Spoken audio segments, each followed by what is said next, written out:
I was a little shocked by how he looks. I mean, he looks like he's a hardened criminal is what I thought he'd look like. It wasn't as bad as I thought it would be. I thought, oh, if I ever saw him, I might just, want to say something, I don't know what, but just something to him. But no, it was, we tried not to look at him, pretty much.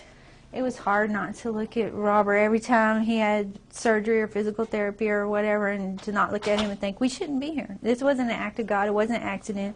Someone wanted to be mean, and oh boy, were they. And plus, Robert was a very sweet person that didn't ever deserve anything that happened to him.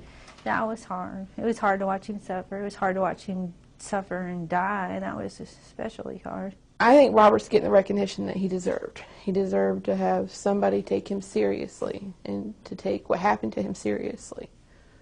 Well, I started looking at the case, and I just never really understood why this case wasn't pursued back in the late 90s, after it occurred. And of course, it couldn't have been pursued as the case we're pursuing now. We're pursuing a felony murder case, and at that time, the case would have been an aggravated assault case.